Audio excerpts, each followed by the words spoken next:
Hello and welcome to the Emmy Awards. I'm your host, Emmy Cardinale, and this is my podcast where I talk about what I've been watching or rewatching once a week. If this is the first episode of mine that you stumble upon and you enjoy it, please feel free to follow me wherever you listen to podcasts. If you're listening to this on YouTube, make sure to subscribe. I have been really bad at uploading in real time to my YouTube, but I'm catching up on my YouTube uploads, and I do anticipate this episode going live on YouTube the same day that it goes live everywhere else, and hopefully I can continue that pattern. This episode is going to be solely about Yellowjackets. I don't have any other shows that I want to talk about before I jump into episode 8. So it might be on the shorter side, but I don't have any other shows to talk about. The Bachelor ended. I'm kind of just like, I guess the only other show that I'm watching right now is White Lotus, but I don't know if I have anything intellectual to say about the White Lotus. I'm really liking this season. Quick mini rant. Timestamps will be in the description, so if you want to skip this part and just go straight to Yellowjackets, go ahead. But, I'm not somebody who particularly likes to travel. Traveling is not something that interests me. I have been very privileged to have gotten to travel a lot in my youth. And I will be honest, I did not always have the best experiences traveling just because it was, very stressful. And, I am somebody who really functions well with, a routine. But I will say, I'm glad that I am glad that I got to go places when I was younger, because now as an adult, I'm not saying I'm sure if I really wanted to go somewhere, my parents could still do some kind of family vacation. It's just I don't know. It was a lot easier when I was in school and I had specific periods where I was off for months where I could go somewhere. I have 2 cats now, so even the idea of traveling across the United States in any capacity that requires flying. I don't want to fly at all. There are too many complications. I really would only want to go somewhere in driving distance.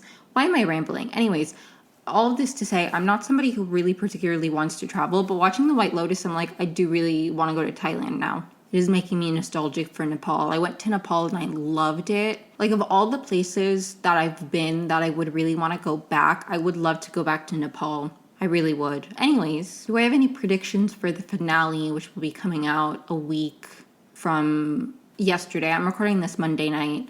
It'll be out Wednesday, this podcast episode, but the White Lotus finale will be the following Sunday. So, do I have any predictions? I fear that Chelsea's gonna die. She's my favorite character. Not just because I loved the actress going into it. I really hope she lives. Besides that, I don't really have any predictions. And besides The White Lotus, I really can't think of another show that I've been watching. But anyways, so let me just jump straight into Yellowjackets. I went on a little spiel last episode about how I'm feeling about the progress of the season and how that plays into Lottie's death and the investigation around Lottie's death. And I'm not going to really focus on that much this episode. I'm just going to suspend disbelief and pretend that Lottie's not dead. Not that, I'm not in denial that she's dead.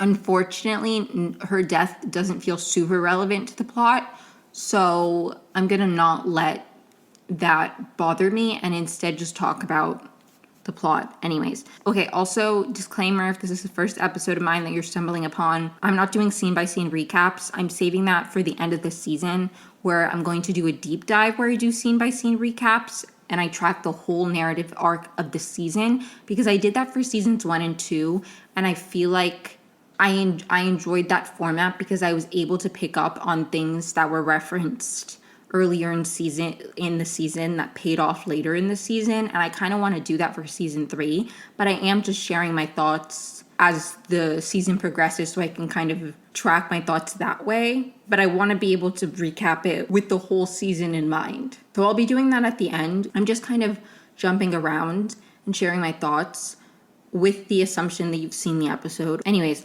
but the episode opens with Shauna having some kind of daydream. She's a cashier. I really liked this. I did. I love when Jackie makes an appearance. This scene felt really, really important within the context of the entire episode. The title of it being A Normal, Boring Life, everything that happens with Melissa, it felt really, really important. And there's definitely like a lot to dive into. The fact that Jackie calls her shipman and she's like, I never liked that. The way that Shauna's scanning meat and it's like human, like it's really, really interesting. And I think a fascinating representation of how Ty later in this episode says that this place will follow them for the rest of their lives. And I really liked this image of Shauna living a quote unquote quote normal boring life, just going back to like she's a grocery store clerk, right? That's like the epitome of just like a monotonous life. I mean, no offense to people who work at grocery stores, but it's like normal, it's boring, right? That's what it's meant to represent. But even in this normal boring situation that Sean is in, things she's checking out are human body parts. Her past, it really encapsulates what Ty says in this episode, that this will follow them for the rest of their lives. And I thought that was really important because of the whole way Melissa talks about her life versus Shauna's life. And I'll get into that because I have a lot to say about adult Melissa and Shauna, because Melissa's alive, duh. I'd like anybody who like took them at their word that Melissa was dead. I didn't believe it at all. Anyways, I wanted to touch on that briefly because it kind of wasn't really in either timeline, because it was like teen Shauna, but then adult Shauna wakes up from it. So, but it also interestingly connects to something that teen Shauna sees later. So I just wanted to talk about that up top. And then I'm gonna do the adult timeline, and then I'll end with the teen timeline. The first thing I want to talk about in the adult timeline, because I'm gonna kind of go through different dynamics. Again, I'm not going in chronological order of the episode. The first dynamic plot line, whatever, of the episode that I want to talk about is the Jeff and Callie dynamic at the hotel. They're still at the hotel. Shauna's off doing God knows what, but they're at the hotel.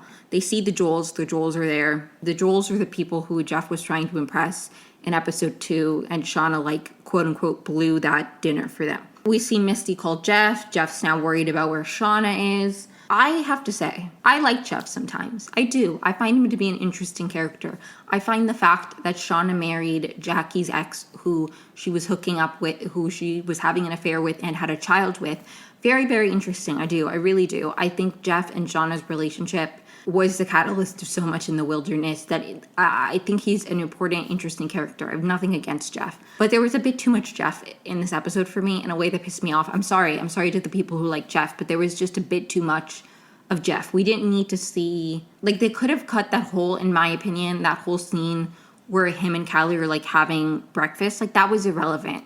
We could have just seen him getting the call. He sees the Joels later and has a conversation with them. Like, maybe he could have seen the Joels. He can't have a conversation with them because he gets a call from Misty. Like, it just, there were too many things. It dragged on. It pissed me off. Sorry.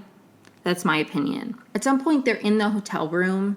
And first of all, Jeff has scratches on his hand, which I think is interesting because it's like, there was DNA under Lottie's fingernails. It was Shauna's DNA, so maybe, obviously, those two can't be connected. But if it's Callie's, if it was like a partial, I guess that wouldn't make sense if Jeff had the scratches. I was like, maybe if the DNA was actually Callie's and it showed up as a match somehow, but then why would Jeff have the scratches? I lost my train of thought. I was trying to say maybe there's a way. Or Walter could have just been lying, or the scratches can be completely unrelated, but why does Jeff have scratches on his hand? I noted that in case that comes up later, but I don't really know how relevant it's going to be. I cannot get into my frustrations about Lottie's storyline because that's not super relevant to this episode, and I do not need to go on and on and on about how upset I am about the direction they took Lottie. I really don't have to do that again. In terms of the Jeff and Callie section, they're in the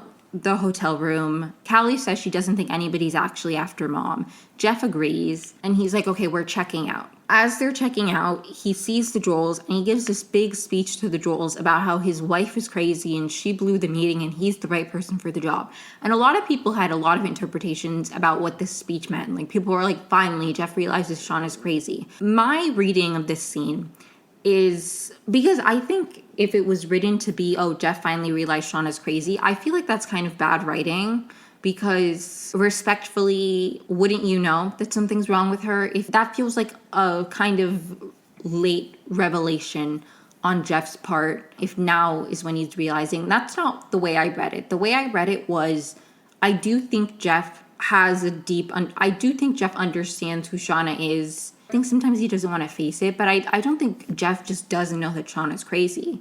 Or I don't like calling people, I don't like the term crazy, but like I don't think Jeff doesn't understand that Shauna is capable of a lot of bad, scary things, that she has like a lot of trauma. I don't think it was that realization. I think Jeff has spent the majority of this season following Shauna's orders and like they're supposedly in danger, which is why Jeff and Kelly are being kept in the hotel. But Shauna's off doing God knows what. She she left Misty. Jeff doesn't know where Shauna is. I think it was a moment of frustration where he's like, fuck it. I'm not going to let Shauna's shit sway the way things go. I think that was Jeff being like, I need this for me. Like in that moment, I think he was upset at Shauna and he was like, I'm going to do this for me. I'm not going to consider Shauna in this moment because I don't feel like she considers me. That's the way I read it. I didn't read it as like Jeff actually has like an aha moment, because that wouldn't make sense to me. I guess maybe there's like a way where you understand that somebody is capable of a lot of bad things and you know they've done really horrible things, but maybe you didn't know how bad it was. I don't know. I did see somebody say, and I thought this was an interesting tidbit, that Jeff was kind of the catalyst of Shauna devolving again because of the blackmail. And I do think that's interesting. I feel like that's easy for us to say because we don't know much about what happened in the 25 years. But there is, as somebody who watched a lot of Criminal Minds, a lot of the times there is like some kind of trigger, some kind of turning point that causes a serial killer. Not that Shauna Shipman is necessarily like a serial killer in the way that like, I mean, they could probably profile her. That would have been a really interesting Criminal Minds episode. You know what other show I think would have been so interesting as a crossover? Bones. I've been watching Bones a lot, rewatching Bones a lot because I've seen all of it like years and years and years ago. And I'm just constantly like, when I'm watching Yellowjackets, I'm thinking like Temperance Brennan would have been able to figure out these people were eaten. Like she would have been able to figure out their cause of deaths. But anyways, like there is a turning point for serial killers or like that causes them to devolve. And it wouldn't be surprising for me if there was a turning point for Shauna and the blackmail started it. But an interesting aspect is the blackmail didn't start with Adam Martin. Like she connected the two later, but she wasn't being blackmailed at first because Jeff was trying to get money from Natalie and Taissa. Like it wasn't directed to her until the others were like, you didn't get this postcard. And she connected it to Adam Martin.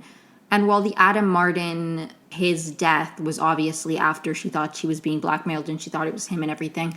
Like I do wonder, I feel like that is a bit too simplistic in terms of characterizing Shauna because she was already kind of devolving and like destructive in certain ways. Very different ways, obviously. But also, I feel like you could argue that part of it wasn't just, there was a reporter who wasn't actually a reporter. She was like hired by Taissa, but like they didn't know that. That kind of brought things up again. It was a 25-year anniversary. Like I don't think it's so simple, but I really, this speech bothered me from Jeff because it's like, and you know what? It reminds me of a similar speech, or not speech, but like perspective that teen Melissa has, which I'll get into, which is just kind of like, maybe it's easier said or whatever, but like how do you get into a relationship with Shauna and you don't see all of her? And you also like seem to claim that you do. Like you claim you love Shauna and you see her for all she is. But then, like, I don't know, part of me feels kind of bad for Shauna. Like, does she do a lot of bad things? Yeah, but it's like, I don't know. Like, what do you mean Melissa's like, I like that you're not afraid of all of the bad parts of you, and then Shauna abandons her and suddenly, I don't know. Like, what do you mean, Jeff? And I guess people have breaking points, but it's just, it bothered me a little bit. It did. I'm not going to lie. I didn't like this moment. Okay, because I think the issue for me is I think a lot of people watch the show and they like the men and they like the quote unquote sane, rational characters. And the reason people like the speech of Jeff's is not because they're like, oh, Shauna, like it's not, in my opinion, as complex and like nuanced of them being like, Jeff is just tired of the, like Shauna's not treating him well. Jeff's tired of the way, it's more than that. It's the way people talk about it is like, Jeff finally realized that Shauna is crazy.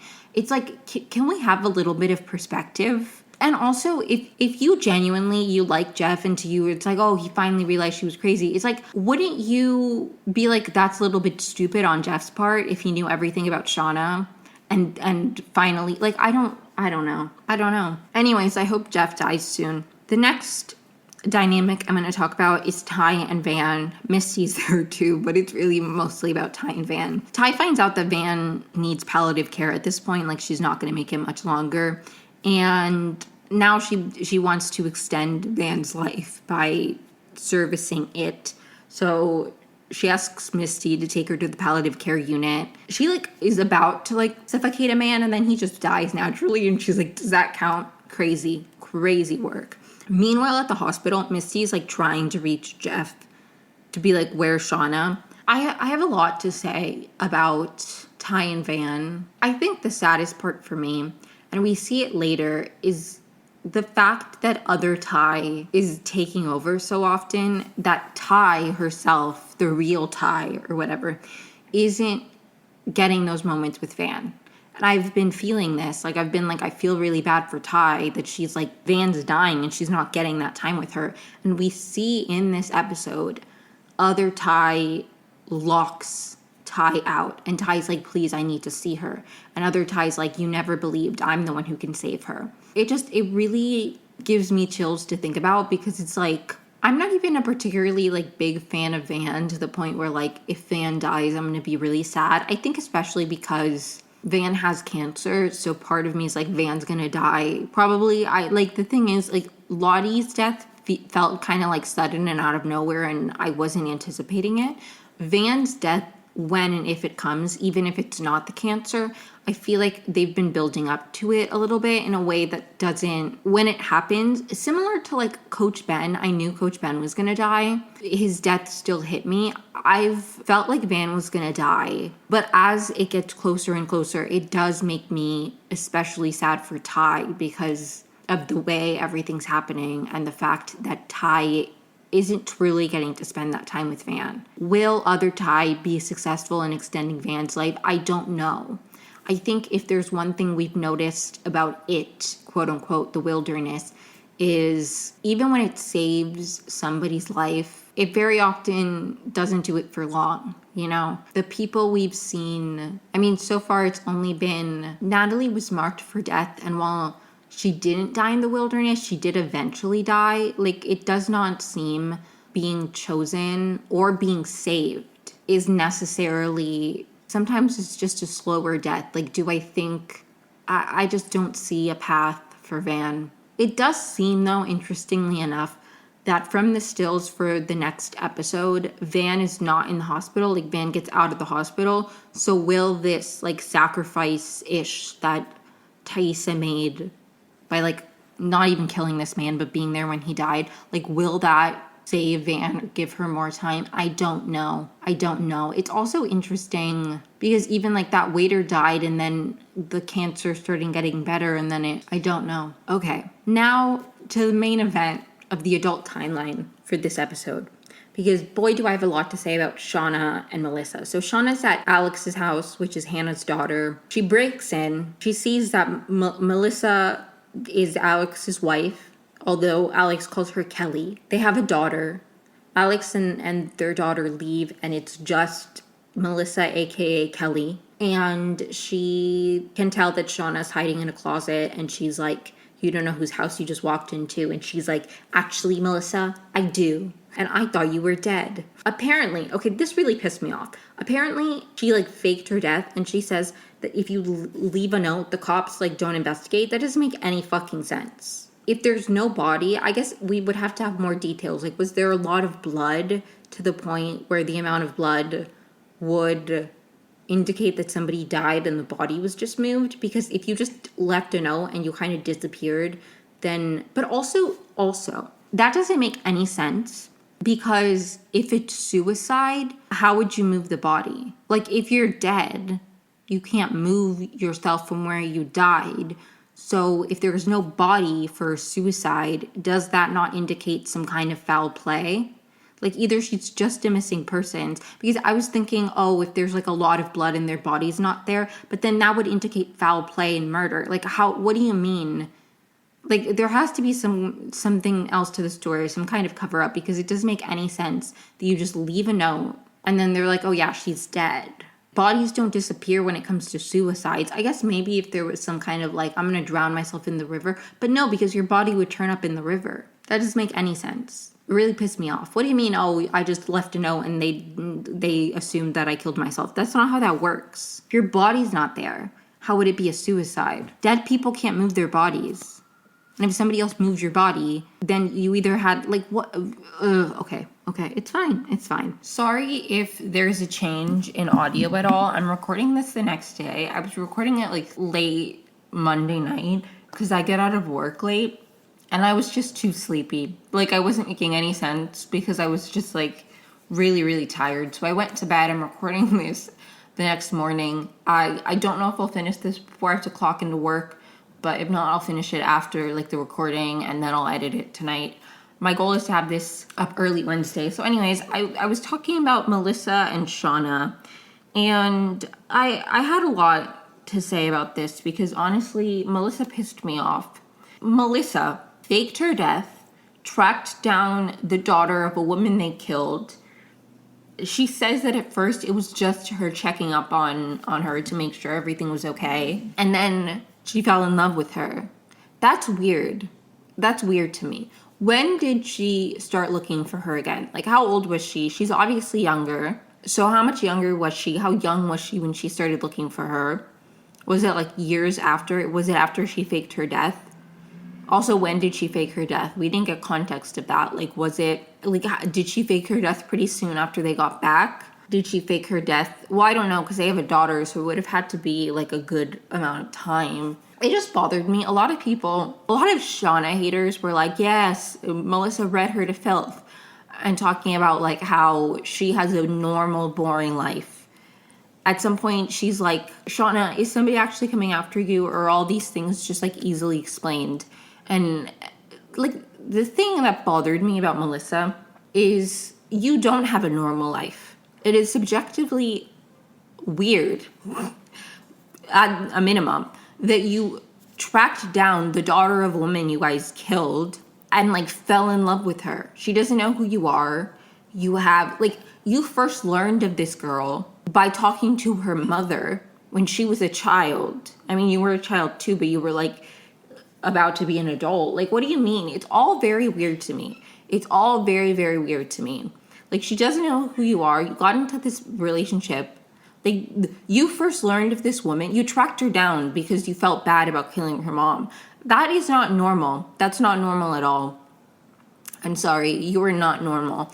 And it bothers me. Like, I think, like, I loved adult Nat, because Nat was like, you guys are just as crazy as I am. You're just better at, like, hiding it. And it's like that Melissa is, like, so self-righteous and acting like she is, like, normal and healthy and the rest of them aren't, in a way that really pissed me off, because it's subjectively not true. It's not like you faked your own death and completely disconnected from anything. You got rid of any connection. You got rid of the tape years ago by, like, destroying it, not by sending it to Shauna. Like, you're not normal. You're not. But anyways, Shauna and Melissa have a conversation, both holding knives, like, they're sitting at a table across from each other, each with a knife in case somebody tries something. Shauna's like, why would you send me the tape? And she's like, I needed to let it go. It was bothering me. And Shauna's like, that's bullshit. You've been torturing me for weeks. Like, the freezer, the car brakes, the phone in the bathroom, all of these things, right? And I agree with Shauna. Even if it's not connected, like, Melissa had nothing to do with the bathroom, the car, like, all of those things are genuinely coincidences. Sending the tape within itself, she's like, I explained it all in the note. I'm sorry, no note That's stupid. If you want to be disconnected, if you never want to speak to them again, then why connect with them again? Why send that tape to Shauna's house? It doesn't make any sense to me. Also, she was keeping tabs on them. Like, she was keeping tabs on the fact that they went to Lottie's compound, and, like, I don't buy any of Melissa's... I don't buy it. I don't buy that she's living this normal life. Even if she was in denial and she genuinely in her day-to-day was like, I'm living a normal life, like, I love my wife, I love my family, and she wasn't thinking about the wider implications of the fact that the woman she married is the daughter of a woman they killed. Even then, sending the tape, I'm not your therapist, girl, but, like, I would say that marrying the daughter of a woman you killed is really not the best way to try to move past things that you're not proud of, or the trauma or whatever of the wilderness. You're actively lying about who you are, and in a very real way still connected to something of your past. If you faked your death and you just, like, started over and nobody knew anything about you and you were no longer Melissa and in no way were you connected to anything of the wilderness, maybe I could buy that you're living a normal life and that's why you disconnected and that was the goal. But you quite literally were keeping tabs on the daughter of a woman you killed. Sorry, I'll stop saying it like that. But, like, you were actively keeping tabs on Alex. Then you fell in love with her. You're not even going by your real name. Your day-to-day life is living a lie, and it's also very intertwined with your past. Just because you're lying about who you are doesn't mean you're not still affected by the past in the way that Shauna and the rest of the women are. They're just not lying about it. But anyways, when Shauna says that Melissa's been making her, like, coming for her for weeks, making her feel crazy, and then later Melissa's like, did somebody cut your brakes or do you just drive an old car? Did somebody lock you in a freezer or freezer doors just heavy and close if you don't prop them open? It really felt like, if you've ever watched or listened to the musical Bring It On, the song Something Isn't Right Here, when she's like, this doesn't make any sense. Like, somehow she ended up as a captain, like how she said, like, and they're all like, girl, none of that's happened. Like, that doesn't make any sense. Like, what? She gave me mono, she got you transferred schools. Like, none of it makes sense. How could it be on her? And then later in the musical, there's a song from the girl, and she played it all. She played it all. That's what it was giving to me. When Melissa's like, did somebody really cut your brakes? I'm like, it's giving the, I'm not a singer, but it's like, so it's her fault I got mono, and for Skylar failing too, and she somehow got you transferred, and this whole thing's about you. Like, that part of the song, Something Isn't Right Here, like, that's what it was giving to me. And, you know, Campbell was not wrong, so maybe Shauna isn't wrong. Also, Melissa says, like, when Shauna mentions that Lottie's dead, Melissa acts like she doesn't know what the fuck she's talking about. She's like, Lottie's dead too? I don't buy it. Again, if Lottie's death isn't connected to this whole tape Melissa thing, then what was the point of it? Like, I feel like at the end it's going to be like, Callie killed Lottie. That feels lame to me. I don't know. I'm open to the idea of Callie killing somebody, but I think if Callie killed somebody narratively, it would have been more interesting if she killed Jeff, because of that comment that Shauna makes in the pilot when she's hooking up with Jeff, where it's like, if you get me pregnant, I'll raise the child to be a killing machine and hunt you down. Like, I think Jeff dying at the hands of Callie would be such an interesting way to connect the two. So I don't know.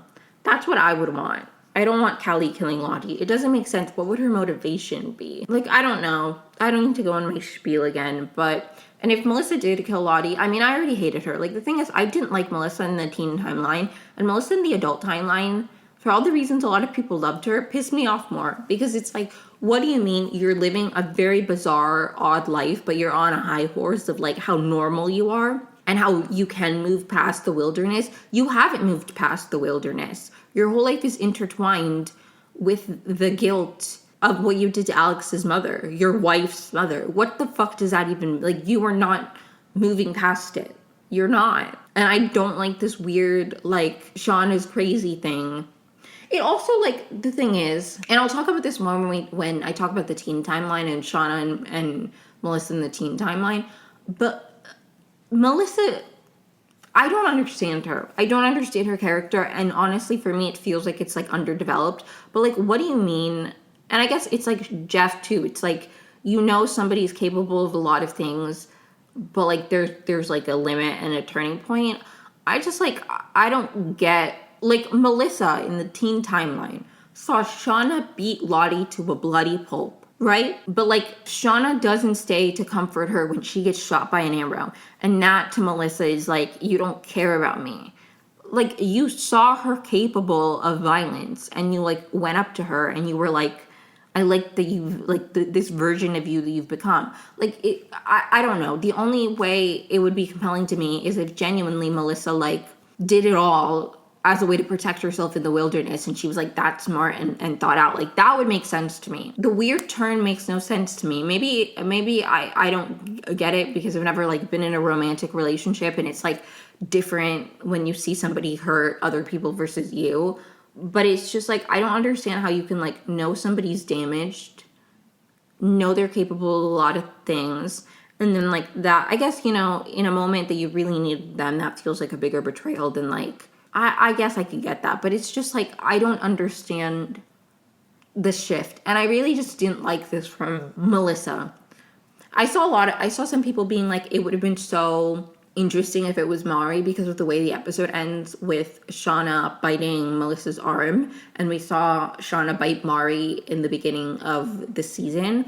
And I do agree. And I also think another reason it would be really compelling is because Mari and Shauna already had, like, a level of animosity towards each other, where if they did get together and it was, like, this rage-filled, violent thing where Shauna kind of molded Mari into what she needed, the way she did for Melissa, and the going back to, like, that baseline of animosity would make even more sense than for Melissa, who we just saw being, like, really into Shauna and really fine with Shauna's bad parts until it turned on her. It would be way more interesting if, like, Mari, in my opinion, had gotten swept up in the moment and, like, there had been a chemistry moment where she was like, oh, I actually kind of like Shauna, and then it went back to that baseline of animosity and, like, Shauna thinking, or Mari thinking Shauna's crazy, and then it would hit even harder in the adult timeline because it's like, yeah, Mari already had that baseline of, like, fuck Shauna, you know?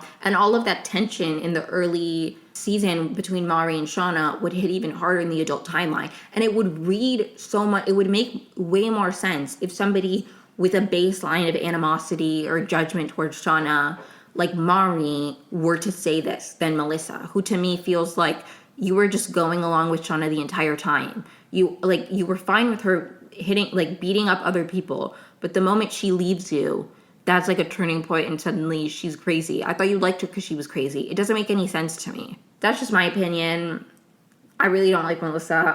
I feel like we're not going to have any other adult survivors, and now it's just all white people left, basically. And Ty. It's just white people and Ty, who I love. I love Ty, but, like, she's the only one left. I feel so bad for her. Like, if they don't bring in another survivor and they don't bring in, like, Akila or Amari or, like, another person of color, them killing Lottie off is really going to piss me off. And I know, like, some people are going to be like, why does it matter? But it's just, like, the thing is, if Melissa wasn't a white character and it was still, like, the way she is, it would still bother me because we have more fleshed out characters. But it's especially annoying when it's, like, it feels like we removed some form of representation and now we have, like, I don't know. Melissa bothers me. I'm not gonna lie. The whole thing bothers me. Anyways, I just started rambling and I lost my train of thought in my notes. Is there anything that I didn't say? Okay, also, after she gives her little speech, she, like, she gets up to get water and she says that, she's like, what did you come here to do? Kill me? She's like, I think you came here because you want your life to explode. And that feels like projection. Why would you send Shauna the tape if you don't want your life to explode? That does not feel like that is... Like, I don't think Shauna wants her life to explode because she came... You clearly don't understand Shauna. Shauna is very... I don't know if revenge is the right word, but Shauna is very much, like, defensive. Like, she will come at you if she feels like you're attacking her. And so I don't understand how you sending Shauna the tape isn't you wanting your life to explode, you wanting her to come back into your life. Like, either Melissa is deeply stupid, or there's like a wider, deeper plan where she knew this would happen, and that would be compelling to me. If Melissa's just genuinely stupid and she was being completely sincere in this episode about like needing to let it go because it was bothering her and like she lives a normal life, that would be really stupid to me and really annoying, and I would hate her even more. If this was like some kind of act and there was like a more thought out plan and it was like some kind of Machiavellian, like I knew you would come back and like whatever, then maybe I would find Melissa's character a little bit more interesting, because then it could also maybe imply that the whole getting close to Shauna in the wilderness at first was just a thought out way to survive, which, if that is the direction they're taking Melissa's character, I will find that a little bit more interesting than the I'm living a normal life, you're crazy way that she's coming across right now, because to me that just makes her even more insufferable. I'm so sorry. I would like to say I have nothing against Hilary Swank or Jenna, who plays the young Melissa. Like, when I'm criticizing Melissa, like, I'm really not criticizing like the performance or the acting, and I'm happy for her that she got an adult counterpart and she got a bigger role this season. Like, genuinely, I have nothing against her. It's just when you have an ensemble show with such short seasons, there's very limited time to tell people's stories, and when you're removing a character's adult counterpart and then you're bringing in another adult character's counterpart, it feels very much like the time that is spent on Hilary Swank and spent on adult Melissa and that dynamic with Shauna. We could have gotten an interesting storyline for Lottie. And again, like, I can accept a character dying if it feels purposeful and it moves the plot along. Like, right now it feels like Lottie just died for shock value, and the investigation about her death has like barely moved forward, and we've barely got like, I don't know. I read the book Turtles all the way down, and it really bothered me because the little not the book itself, but the little sleeve made it sound like it was like a murder mystery where like a rich guy went missing and she was trying to find out who, like, what happened to him. But it was really just about her relationship to the millionaire's son, and then at the end they find out what happened to the guy. That's the way Lottie's death feels right now, where it's like Lottie died and a bunch of other things are happening, and then at the end we're just gonna magically find out what happened to her in a way that I just like. Even when Travis died at the beginning of season 1, his whole death was like the driving force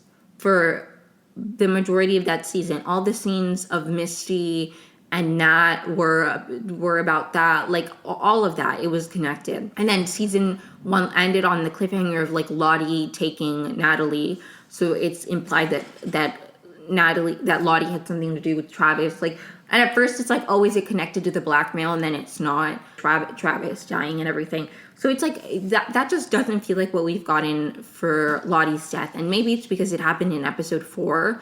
But there have been so many episodes where that's like barely mentioned, and it just doesn't feel like it's important to the plot. It feels like they killed her for shock value, and there's not going to be.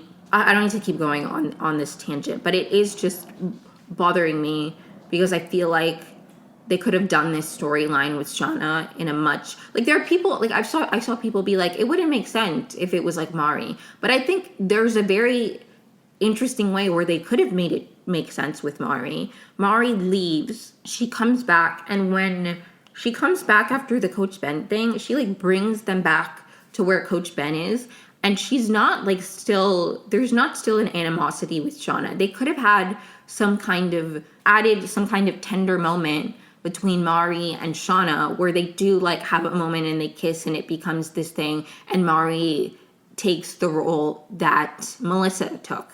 Like, there would have been an interesting way to do it. And then again, for the ending of like the realization that person has about like Shauna doesn't actually care about me when they're abandoned would be even more powerful if it was with Mari, because it was like Mari gave Shauna a chance and then it didn't work out. Like, I don't know. That's just my opinion. I think they could have done it in an interesting way with a character we knew more about. And I think Mari would have been a great one because of the parallel of like their fight at the beginning of the season. If there had been a shift where they were in a little relationship for a little bit and then it went back to like tense, then adult Mari coming back to haunt Shauna and saying all these things of like, Shauna, nothing's going on in your life would be even more powerful. I guess the only way it would make sense to me is if there's like a wider thought out revenge plot that Melissa's actually doing, but she's lying about it. Then I do think maybe the way I'm describing the plot wouldn't make a ton of sense. So I'll see where Hilary Swank, adult Melissa,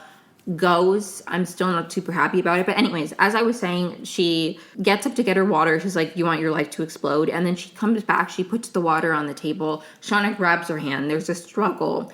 Eventually, Shauna pins Melissa to the floor, takes a bite of her arm, removes the skin from her mouth, and tells Melissa to eat it or she will tell her family who she really is. And that's where the episode ends. Now I'm going to talk about the teen timeline, but like that was crazy. That was really crazy. I liked it. I'm excited to see as many critiques as I've had. I'm excited to see like where this picks up.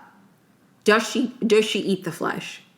Does she get away? If she does, how does she get away? How does everything happen? I'm very interested to see on like just the way it happens, how the rest of them get to her. I don't really know. I do think I'll see how it happens, but I try to keep an open mind. I really do. And there are moments that I like about it. I just think that there's a lot of, sometimes in my opinion, like people being like, guys, it wouldn't have made sense narratively if they did this with Mari. And I think that's not giving the writers enough credit. Like there is an interesting, compelling way they could have made it with a character who had already a storyline and a plot and like something. And like, I think it would have been more compelling if it was Mari. Again, I guess it depends where they're taking the adult counterpart's character, but it's like, I don't think it needed to be somebody we knew nothing about.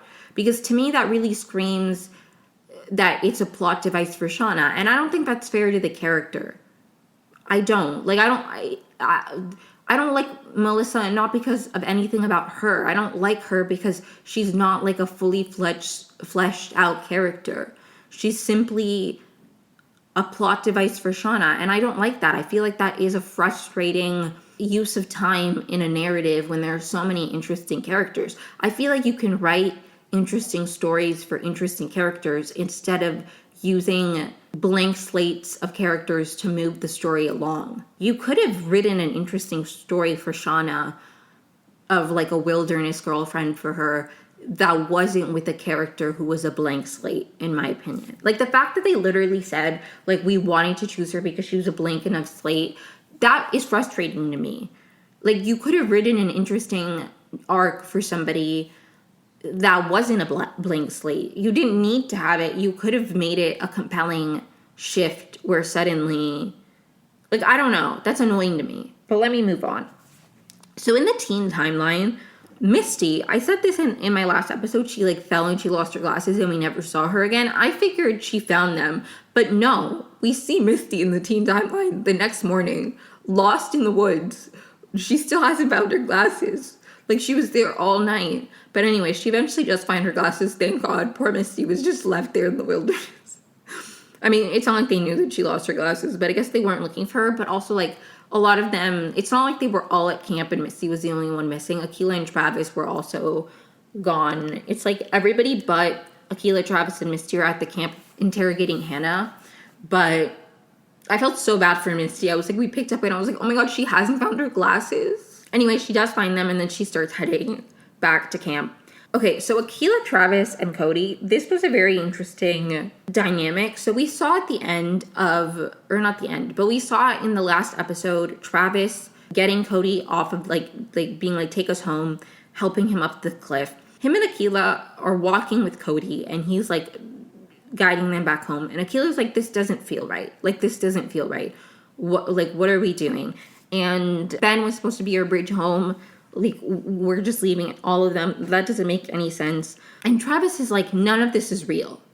You're not a prophet. I didn't choose you because I saw something. Let's get home and then we can send back rescue. Like, we need to get home. Akilah is really not down for this. So she starts leaving thread behind. And Misty, we see Misty find the thread. In my mind, this is when citizen detective Misty Quigley was born. She was like, let me track down She found the clues. I liked this connection. I like as the the teen timeline progresses, we see them get closer and closer to their adult counterparts, like personality-wise and like certain traits. And I really like this little detail of it feels like Misty finding the clues in a way that's very, very true to her adult counterpart. We see them interrogating Hannah, and I really love that the end was like, did Mulder and Scully get together? Because that's so me if I was lost in the Canadian wilderness. They get really upset about the fact that nobody found them, or nobody's still looking for them. Like, she's like, who are you? Also, an interesting detail at some point, she turns to Shauna and says, are you like the captain of the team? Because they tell her that they're a soccer team that went missing. And she's like, oh yeah, I saw that on the news. They looked for months. But like, at some point, she says to Shauna, are you the captain of the team? And Natalie's like, she's not the captain. And Shauna's like, neither are you. And then Nat's like, yeah, because she's fucking dead. And I loved this moment. I loved the way that Natalie has been like dethroned, but like as soon as there's like a moment for rescue, she's like very, very rescue minded, and like she's taking charge. It doesn't matter that she was dethroned and she's not in charge anymore. She's like, can you get us back? She's like, and Hannah's like, not by myself. Then Missy comes in and they're like, I found Aquila, Travis, and the other guy. And then Hannah's like, Cody, he's our guide. And so they go to get him because he can take them back. Hannah doesn't know the way. I loved this scene of like, we see Travis, Aquila, and Cody. Aquila is like tying her shoes, very much like delaying things. And then eventually she like puts the gun up and she's like, don't move. And the rest of them come out from the bushes. This was like, I loved the way it looked. It was really, really pretty. Pretty isn't the right word, but it was very satisfying the way they shot this, of like the group coming out from the bushes and like the different angles they showed that in. I liked the fact that Travis seems kind of hesitant, but then Natalie's like, come with us. He immediately just like locks in and is like, I'm not going to go against the group, and tells Cody to come with them. Back at the camp, they like question them why they were like going by themselves. And Travis is like, Aquila didn't feel right about it, but I like thought, and then Aquila like covers for him and is like, he thought it would be better if it was like a smaller group. It'd be easier and faster to get us to rescue. Like, we were going to send people back. She like doesn't say that Travis wanted to just do it alone. I like the Aquila and Travis dynamic. I really do. Natalie is very much like leading and taking charge and telling them what to do. And Shauna is taking issue with it. She does not like it. She's like, you're not in charge anymore. And Natalie's like, this will get us home. Like, we're going back. And Lottie's like, we can't go back. And Natalie's like, why not? And she's like, don't listen to her. Everybody pack. It'll take us 6 days. Pack enough for 6 days. Let's do this. We're getting out of here. I love this from Nat. I really did. I think Nat is a great leader that they have. I also think, I think Nat was probably the best leader, because Lottie, I feel like, kind of was pushed into the leadership role and it was very much connected to her illness and these visions that she didn't have like a firm grasp on. Like, she didn't really have like a solid foot in reality and like what was real and what did this mean. And like, Lottie was losing touch with reality at the same time she was gaining power in a way that I don't think made for a particularly firm, logical, cohesive leadership. Like, I think she was just trying to be like, this is how, like, based on how you feel, like, embrace how you feel, pay attention to your surroundings. Like, but I don't think it was like thought out, right? Shauna is very much a leader who's like, she likes having power, and she likes, like, Natalie is the best leader they've had, because I do genuinely think she wanted to lead them in a way that would help them all. Like, I don't, they were doing really well when Natalie was the leader. Coach Ben ruined it all. No, I'm kidding. Sorry. I like the fact that they still listen to Natalie, even though Shauna's in charge. Like, I think there's a really interesting shift that happens with a lot of them as soon as the potential of going home is in reach, that it's like all of the norms of the structure, the dynamics out here, they don't matter. We're going home. And then there are people who are like, the dynamics out here feel safer to me, which I'll get into. But that's really interesting to me, the way that a lot of them, like Mari was very group, like, follower minded, but as soon as there's an opportunity to go home, like, that is all they can think about. Same with like Melissa. I I think Melissa being shot with the arrow and Shauna's reaction after was a huge factor in everything. But I think even beyond that, I think going home kind of removes the veil. It lifts this idea of like we're going, of like the power dynamics out there no longer matter, because it's like, well, we're going home. Like, who cares? Shauna's in power, Natalie's in power, whoever wants to get us home. It's really interesting. Anyways, I'm once again sorry if the audio changed at all. I'm recording this a few hours later. I recorded the beginning last night, then I tried to record before work. I didn't finish talking before work, so now I'm recording after work.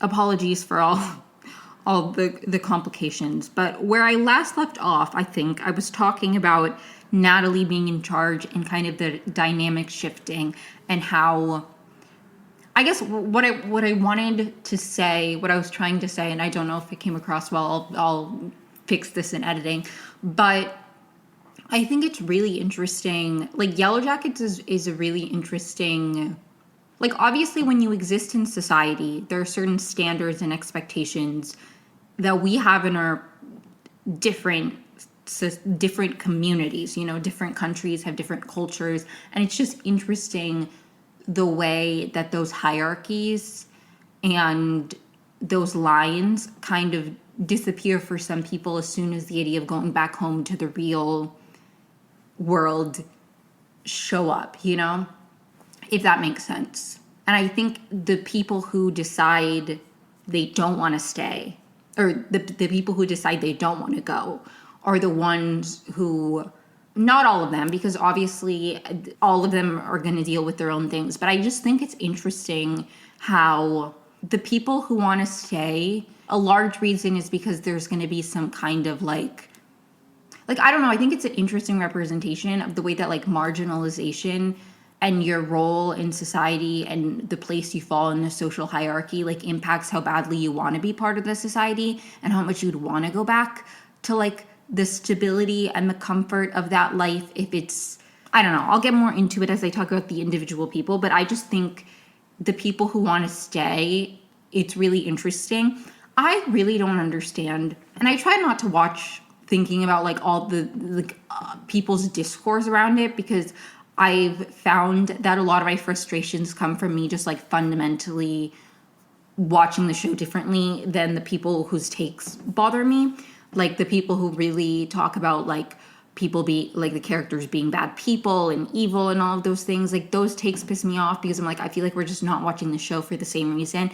And similarly enough, I think the people who watch the show and are like so pissed off at the girls who don't want to leave and aren't like super down for rescue, it feels really frustrating to me, because it's like, read into it a little bit, think a little bit deeper. It's a very, very interesting representation of like what kind of life do some of them have to go back to. I think it's a really interesting commentary on how ostracized certain people feel in society, that they would rather be wild and free. And there's a quote from one of the creators or a writer from an interview from years ago where he was like, the adults, some of them are craving that freedom they had in the wilderness. Like, I think it's more like, is it kind of frustrating when you're watching it and you're like, why don't they want to go home? But to me, the fact that some of them don't want to go home just makes it that much more interesting. Like, what do you mean some of them don't want to go home? That's such a like fascinating concept, that for some people going back is so unappealing because of the certain ways that they will not be free in society, where the chaos, the violence, the trauma goes hand in hand with the level of freedom that some of them maybe don't have out in the real world. They didn't have. So I think, like, I just don't really get mad at the characters even when they don't do things even when they do things I don't agree with, because to me they're just so fascinating, and I think it's very, very interesting that they're doing things that I don't agree with. And again, I said this I think last week or maybe 2 weeks ago, but I think it's easy as a viewer to be like, they're so stupid, that doesn't make any sense. None of us, I don't think, have ever, if you're watching the show, have ever been stranded for 19 months with no food, resorting to like like it's very easy from the comfort of our homes watching the show to be like, they should just go home. Like, why aren't they going home? They're so stupid for not going home. But when you're in that kind of the kind of environment it's created, the kind of little community, their own form of a society they've started, it's like not that simple. It's not that black and white. The whole show is gray. And I think some of them not wanting to go home, I mean, it's also like, why are you annoyed? Because it's like, you knew they were staying to winter. I guess like maybe people would prefer it if it was like the circumstances. I don't know. Anyways, like, oh, somehow Cody dies and then they can't find their way back is what people would prefer. But like, if you're watching the show that way, then like, why aren't, and I have seen some people say this take, but it's like, they've been here for over a year now. Shauna gave birth. Obviously, there was a time where it was winter, but like, as soon as things cleared up, you couldn't have like, just started walking in the direction of the stream. Eventually you'd reach something, right? Probably. It might take days and months and months and months, but if you walked far enough for a prolonged period of time, you'd probably reach something. Like if you just kept walking, if they had been walking like every day for the last year that they've been here, they probably could have found something, I think. So it's like, if you're watching the show from that perspective of like, they're so stupid for not going home, why don't they want to go home? I feel like that's a big part of the show. It's like, clearly, I don't know. I need to not get annoyed with the discourse, but it's like, why are you mad that some of them don't want to go home? To me, the reasons they don't want to go home are so interesting and tell us about their character and also then give us insight into their adult counterparts. Like the fact that Shauna doesn't want to go home is such a like important. Like, what do you mean? That Thaisa, like, I'm jumping all around, but I'm not recapping it in a structured way. I assume you've seen the episode if you're listening to this. But, like, what do you mean Thaisa wants to stay? That's so interesting. It adds a layer to her character. Why are you mad at her instead of being like, wow, that's interesting? But anyways, sorry. Natalie has kind of taken over and she's like, okay, guys, everybody packing up for 6 days. We're going home. Lottie's like, we can't go home. And Natalie's like, why should we listen to you? And then Natalie instructs Mari to supervise Hannah and Cody as they bury Edwin. And as she's watching them bury Edwin, she goes to take a sip of her water bottle and then it turns into a Slurpee. And then that's kind of the beginning of a daydream-esque sequence where she has the Slurpee. Then we see Misty going to the bathroom and suddenly she's on a real toilet with real toilet paper. And then we see Van on a bed and Van is interrupted. But I thought this was really interesting. In my mind, I don't think it's necessarily true. I think it was probably just like, but I don't know. I really liked the idea of them daydreaming about going home and like the real world and the way that they all connected. In my mind, I was hoping that Mari...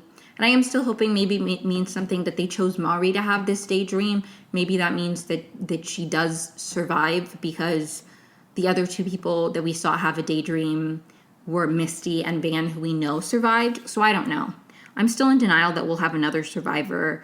I don't know if it's going to happen at this point, but I really, really hope so. So that's where where I stand. Ty interrupts Van's daydream and Ty is hesitant about going back.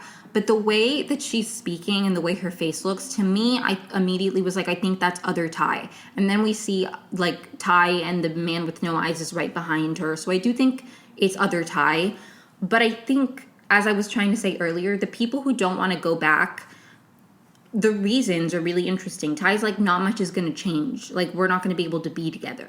And I think it's really interesting the way that Ty doesn't want to go home because of there is something freeing about being out here with no societal expectations and systems in place that restrict you. Like, it's just, and I'm not saying like that we should all just like live in the wilderness and have no like society. Like, I'm not saying that, but I do think it's really, really interesting the fact that these specific characters, the ones that want to stay, are the ones who want to stay. And I think Ty is such an interesting one because I do think while other Ty is going to be and is a big reason for that, I think the logical reasons of like not wanting to, and we know that Ty and Van break up when they get back and that Ty like was closeted for a little while when she got back. Like, it's not like the ways that certain people, that the three main characters who say they want to stay are Shauna, Lottie, and Ty. The ways we know that the concerns or the reservations they had about going back, we know that played a role for them. Like, that is something that happened. When Lottie gives her little speech later, which I'll get into in a second, like, all of those things, while obviously it's completely illogical to not go back to society and, like, suffer more, and winter's coming, so more people are gonna die, and, like, all of those things, obviously, I completely understand. I'm not trying to be like, they should have stayed there, okay? But logically, it doesn't make sense. But on an emotional level, I understand the inclinations that certain of them have.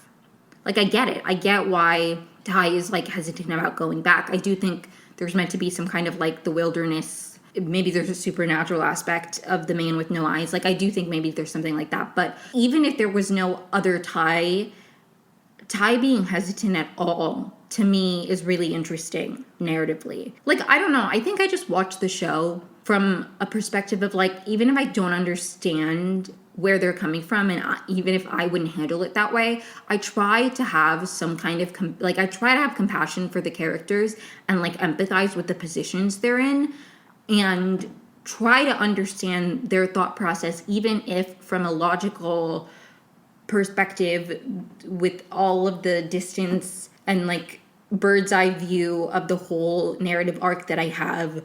Obviously, logically, it's hard, like, they shouldn't stay. I get that. But I understand their desire to. And I think that's what makes the show so interesting. And I think that's what makes the adult timeline so interesting, is the way that some of them are still craving that, you know? And it's why I don't like, not the only reason, but it's part of the reason that Melissa's whole attitude bothered me, because it's like, you're not past it. You're still actively intertwined with this thing that happened to you out there by literally marrying Alex and having a child with her, like, lying to her about who you, like, what do you mean? You're very much intertwined with the wilderness and the trauma of that situation, even if you're acting like you're not. Anyways, not to go on my Melissa rant again, but it's just like, that's interesting to me, that Ty wants to stay. Ty doesn't want to lose Van. So much of Ty's motivations are around losing Van. And they get back, and we don't know how that plays out, and I hope we eventually get to see it. But, like, they do break up.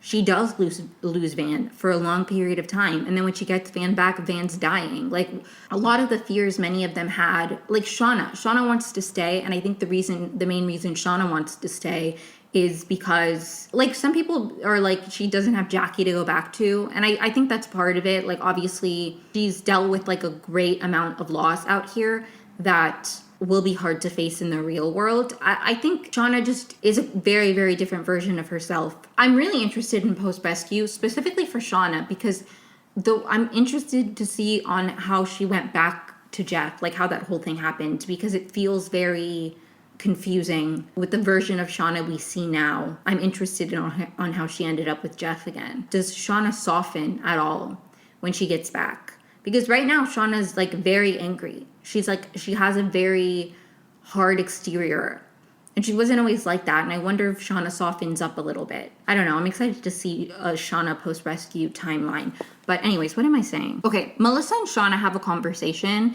And this is part of the reason that Melissa's really confusing to me, because she's, like, all mad at Shauna about, like, Shauna abandoning her. And it's like, I don't understand Melissa's motivations. I don't get it. Does she like Shauna? Does she not? Did she genuinely think that by being with Shauna, she would, like, get a softer side of her? Like, I don't understand Melissa's motivations. And maybe there'll be an aha moment for me where I get it. Like, maybe it'll all click. Maybe there's just not enough there, because I felt like I said for a few episodes that I didn't fully understand Van. Like, some of Van's motivations were confusing to me. And I do think that I've got it. I feel like I understand Van's character a little bit more. Melissa's still a mystery to me. And this specific conversation was confusing to me, because it's like, you literally got into a relationship with a girl who, like, beat Lottie to a bloody pulp. I was about to say bloody, to a bloody pulp, bloody Lottie, bloody, to a bloody pulp. And literally the first time you kissed, she was threatening you with a knife, but like you get shot with an arrow and she wants to chase the person down. Like, of all the things that Shauna did in Melissa's presence, if I was Melissa, that would be like not the like least bad one, but it's like, is it bad that she left you when you were bleeding out? Like, yeah, I guess she could have died, but she didn't die. And Shauna was going after the guy. It's not like she just abandoned her because she didn't give a shit. She abandoned her because the group was chasing down these people who were like outsiders. Like, to me, again, maybe I'm just like whatever, but this conversation, sorry, not to get onto a why I hate Melissa rant, but this conversation was really, really fascinating because Melissa was talking about all the things that she was excited to do when she got back, and about how she was excited to live a normal life, like go to college, work a 9 to 5, have a normal life, which is why I think when people were so like, oh, Melissa got her normal life that she really wanted, and they liked that about adult Melissa. That pissed me off about adult Melissa, because you're not living a normal life. You're married to Alex, who I do not need to keep going on and on and on about how not normal that is, quite literally, at all. Which is why Melissa's motivation in the adult timeline, I'm very confused about the two Melissas we see. They don't feel cohesive to me. I don't understand Melissa. Like, it doesn't feel like there is a through line in Melissa's character from the past to the present. I really don't like it, not gonna lie. But you can see that Shauna is very much not... Shauna clearly, like, she begins to dissociate. She sees the, like, wasps that she saw in the daydream that we saw at the beginning of the episode, or the dream at the beginning of the episode. And I thought that was really interesting because it felt like the episode opened with that little dream sequence, and then Shauna wakes up. Is Shauna having that dream? I don't know. That's how I read it. But it's possible that that's not the way it was intended. It was meant to be like, oh, this is like... But I don't know. Because it's just interesting to see Shauna, like, envisioning this thing that we saw adult Shauna have as part of the dream sequence. Like, I think that's really interesting. This, like, connection between the past and the present in that way, that I thought was really interesting. Especially because the themes of the dream that I was talking about, and I think I talked about this yesterday when I've literally been trying to record this podcast episode for like a day now. But what's so interesting about that dream was that it was like, even if she was living a normal, boring life, the way that Melissa claims to be living, she won't escape the past. She won't. She works at a grocery store. She's scanning human body parts because she won't be able to escape that trauma. I thought it was interesting that when Melissa was talking about her normal, boring life, we see Shauna kind of tune out what Melissa's saying, and we see those... I imagine they're supposed to be Yellowjackets, but they kind of look like moths. I don't know. I imagine they're supposed to be Yellowjackets. I don't know. Maybe I made that up. But these bugs, whatever the fuck they are. And she sees them. I think that was really interesting, and I really liked it. And Shauna, I think this is a big thing that changes things for Shauna. Not that... I think Shauna was hesitant to go back, but I think the conversation of, like, how things will be when they go back, living a normal life, is so unappealing to Shauna, because what normal life does she have to go back to? The version of herself that she became out here is just a completely new person. What is Shauna going to go back to? In different ways, but Ty is scared to go back because of the societal expectations and the limits she's going to have on her. Shauna similarly is hesitant to go back because of the societal expectations on her. Like, what will her life come to? She's just going to live a normal, boring life. And what happened to both of them? Ty did become closeted again. Shauna did end up just marrying Jeff and becoming a housewife and not living any of her dreams that she had wanted before. You know what I mean? And I think a big part of the relationship with Jeff and getting back into it and having a child, I think, was about trying to make everything that happened, because there was a lot of long-term impacts from her relationship with Jeff, as I've talked about many times. I think she went back to it to make it worth it. And she also probably felt some kind of comfort with Jeff. I don't really know. We'll see more how that plays out, but that's just my reading of Jeff and Shauna's relationship. Anyways, we see them packing to go home. Akilah goes to the place where all the animals are, and she imagines that they're all dead. And Lottie comes up to her and then suddenly they're alive again, and she's like, do you see this? Are they alive? And Lottie's like, did you see something? I do think Akilah is losing touch with reality. It's interesting because Akilah, she saw her little pet mouse, whose name I can't remember now. I'm so sorry to that mouse. She thought he was alive, and then he wasn't. Anyways, that was a really sad moment. I do think Akila's losing touch with reality. And I think it's interesting because last season, I feel like it was more like a hunger thing. And this season, it's the caves. Like, it's definitely the caves are what's causing Akila to lose touch with reality. But that was very sad. A scene I really, really loved. Nat goes to the plane. She puts Coach Ben's remains there. And she says goodbye to him the same way she did to Jackie. And I really loved this. I love, very few of them go back to the plane. I think Nat's the only one we see going back to the plane routinely.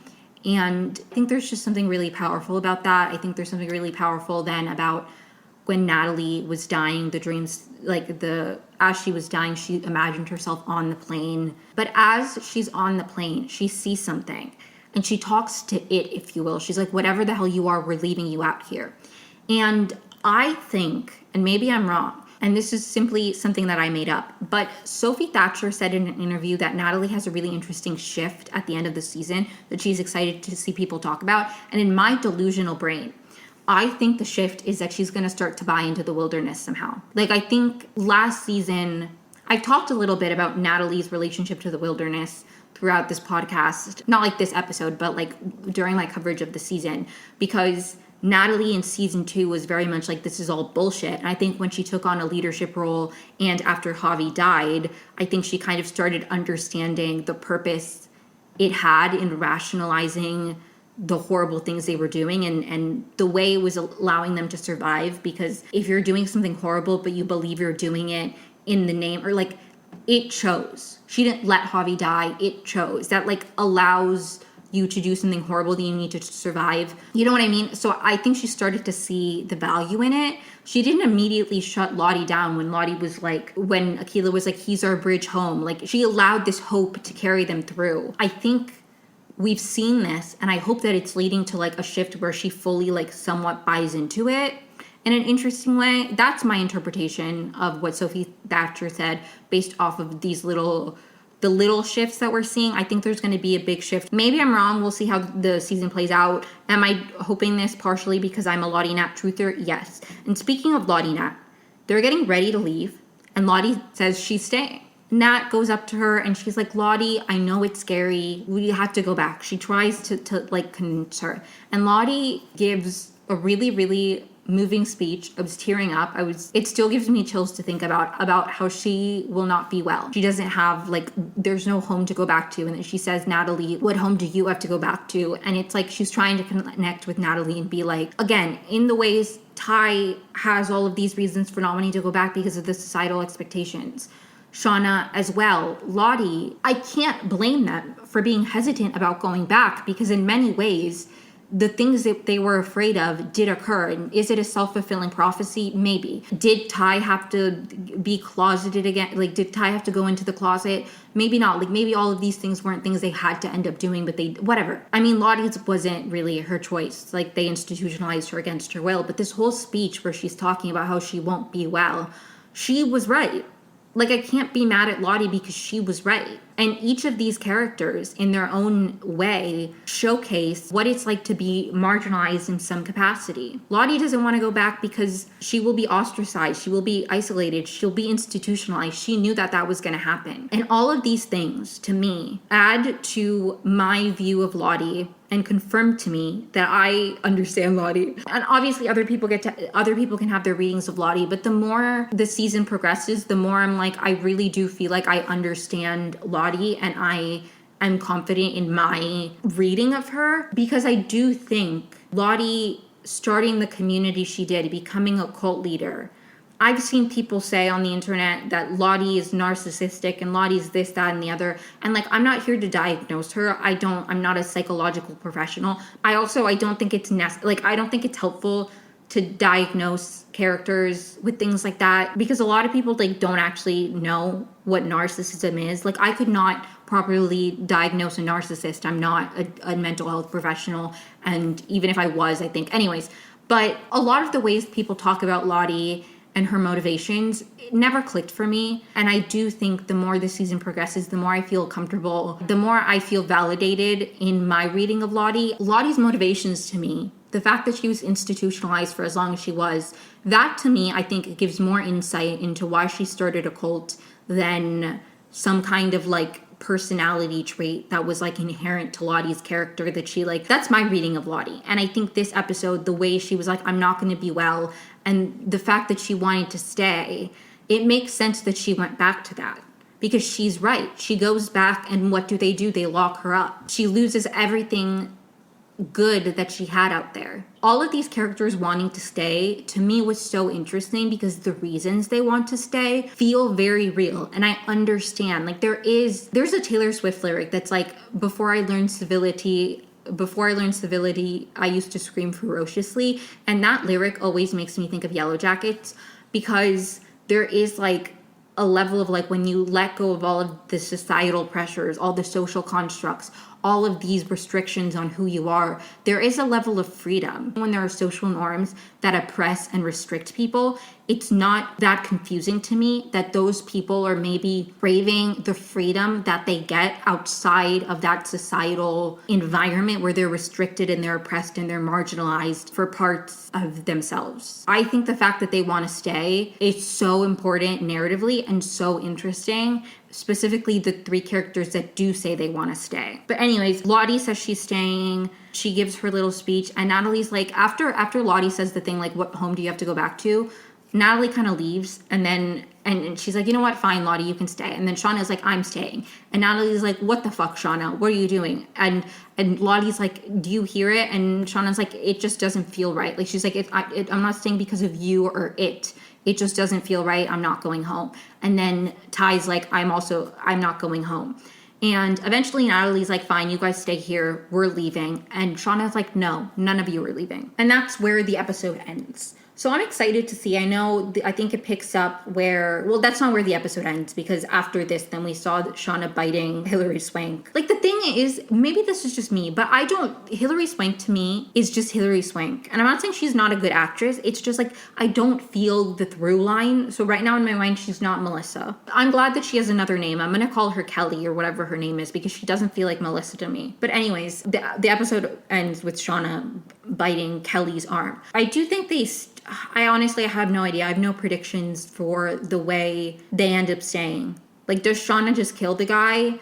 I don't know. I'm really interested to see on how it ends up happening that they do stay, because we know they stay until at least the winter. And Sophie Nélisse already said that she didn't like do it on purpose, but she was like, I'm interested to see how like season 3 ends on a cliffhanger. She said something about like season 4 and them being rescued. Like, she hopes like at least halfway through the season or something. I don't know. She, like, basically she said that there's no rescue plot this season. I don't even know, because I don't think it's Sophie Nélisse. Maybe I'm wrong. But she doesn't give the vibe to me that she's like really reading what people are saying about this. So I don't think she knows that there is a theory that they get rescued at the end of the season, and people have been theorizing like, oh, they get rescued. So her saying that kind of like confirms something. I think she thinks that she's probably like, there's no way they think that we're getting rescued yet. But people have been like, they're getting rescued.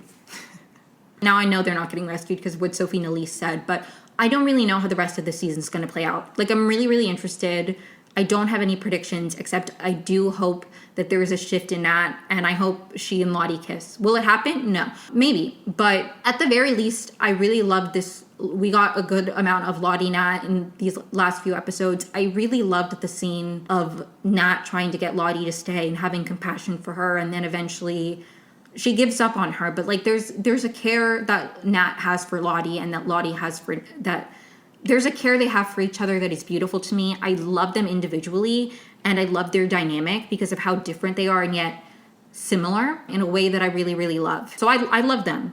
More Lottie Nat, that's all I can ask for. Nobody's dead yet.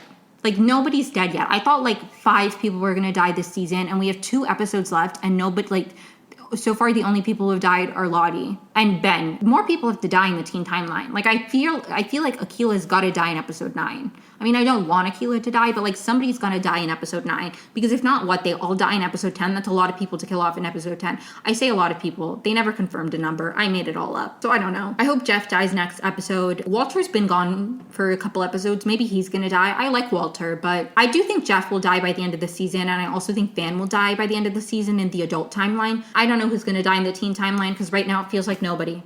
but probably Cody soon. Because I feel like they have to kill him. I feel like there's no way they keep him around for a long time and somebody doesn't try to have him guide them to rescue. You know what I mean? Like, if they don't kill him, then why wouldn't Travis sneak off with him and try to get home? Like, I think he's got to die because he's their actual bridge home. He's the only one who knows how to get the fuck out of there. So I do think he's going to die soon. But besides that, I don't know. More people have got to die. At this point, I'm like, I'm just excited to see where it goes because I genuinely don't know where it's going to go. But thank you so much for tuning in. It means a lot. If you enjoyed the episode, please follow me wherever you listen to podcasts. If you've listened to a few episodes and you would like to leave a review, that would be nice. If you're listening to this on YouTube, make sure to subscribe so you can get notified. I am going to upload the audios onto YouTube the same day now going forward. I was super behind, but I've caught up. So this episode should be out